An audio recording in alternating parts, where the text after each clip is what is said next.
In Mark chapter 8, verse 34, Jesus tells his disciples that they are to deny themselves, take up their cross, and follow him. And um,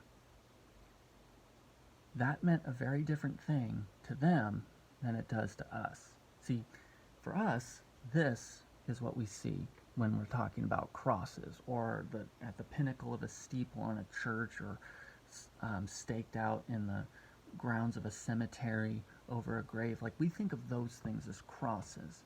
We think of T-shirts. We think of um, pins. We think of necklaces. We think of things like that. We really don't think of what they think of, because in that time,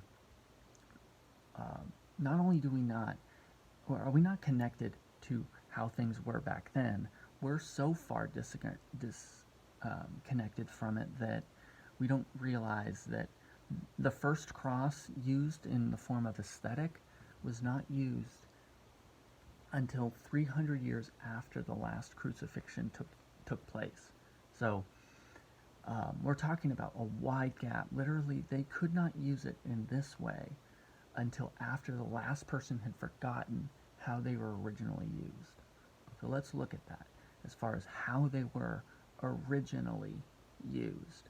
See, at that time of world history, just before Jesus comes on the scene, there was an uprising staged by some Jewish dissidents to try and overthrow the Roman hold on Judea. And as a result, like, they were crushed fairly easily, and then 6,000 men were crucified along a road from Jerusalem to, I believe it was Caesarea Philippi. They were just 6,000 of them, like, and as a symbol of that you do not do this. This is the punishment you will receive. And if you remember the story of Jesus' death, you remember that a sign was posted over his over him, King of the Jews. That was a fairly common practice, that if a person was crucified, that a sign would be posted of, like, this is their crime, don't do what they did, or you will end up how they have ended up.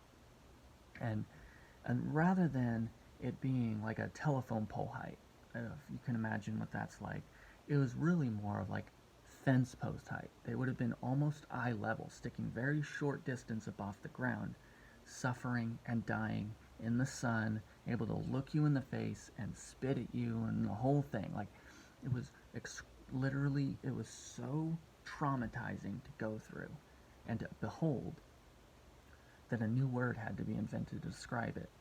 Excruciating. Literally from the cross, or drawn from the cross, or out of the cross. That's how bad it was.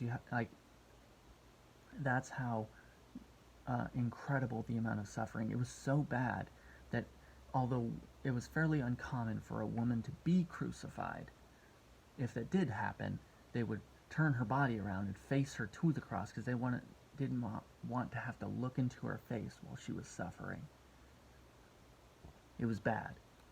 And so at that time, when Jesus is giving these instructions to his disciples, it is reasonable to assume that he might have even been on that road, seeing those crosses with those people's maybe desiccated corpses on them, and saying, listen, if you want to follow me, if you want to be my disciples, you've got to deny yourself. You've got to take up your cross and follow me. See, that's basically the same as saying, listen, you have to be prepared to die, willing to die. And we use those kind of words like, we'll die for you, ride or die, stuff like that in the modern day, but honestly, it's all rhetoric. It's all fake. It's all just posturing. It's not real. But if you're doing something and the government decides, you know what, we don't want you to do that anymore, we're going to put you to death, and we're going to crucify you in doing so, and you say, oh cool, I brought my own. That's different. Like here, I'm right. Like here, like let's do it right now. What are we waiting for? That's different. That's a different mentality. Um, Growing up in my hometown, there was this guy that he would actually drag a wooden cross with little wheels at the bottom on a regular basis. Like he went everywhere that way. There was a few restaurants that banned him for life because he tried to bring his cross into the restaurant through the front doors. He actually broke one of the windows by accident. Um, Basically, like, I mean, it changed his life in multiple ways. Obviously, he walked everywhere because you can't exactly throw that thing into the back of a Prius, right? Um, like, I mean, it changed everything about his life. And we saw him, like, I was probably 10 years old at that time. Like, I was fairly young. But everywhere we went, we would see him all over the place. And didn't know anything about him, didn't know anything about his story, but we knew, like, he's doing something kind of weird. Is the cross, is the idea of the cross, is the idea of Christ's message changing your life? Has it reoriented your daily practices, or are you still going to that same sin over and over and over again without guilt? Or you only feel the guilt afterwards, I guess I should say. Are you routinely being drawn into that same company of the same foolish people that draw you into lustful, dangerous habits? Because quite honestly, if that's the case, do you really have a cross? Or are you bearing it? Because if that's the case, you have not denied yourself. You have not taken up your cross. You are not following him. It's also notable that, like, we have small crosses. And I think that that's in proportion to the amount that we consider the burden of what the cross was. We don't consider it as being a heavy implement of death. Actually, we see it as just a shiny trinket to wear or not wear, to that doesn't really make any difference in our lives. It doesn't impose any kind of accountability. And quite honestly, it's kind of wrong. That's clearly not what Jesus was meaning. So take this as some encouragement. First question, are you ready for your death? Are you prepared that if it was in this moment that you're ready for that to happen? Even welcoming of it. Second, not in a suicidal or a self-deprecating way, but simply that obviously we all know that we will die and we don't know when that will occur, and that could be today, tonight, tomorrow. We simply don't have the luxury of perspective necessary to assume that tomorrow's coming.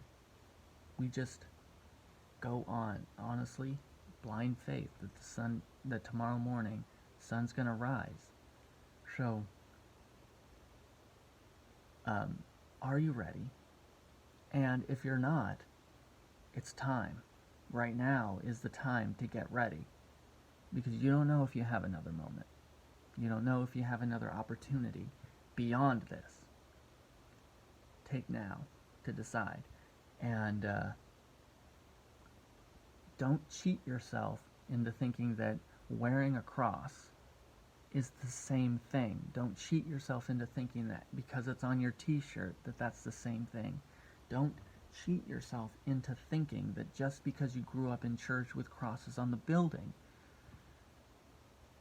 that that's the same thing, because it's not. There's a lot of people wearing crosses. There's a lot of church buildings displaying crosses that are not any more ready for death to come for them than you are.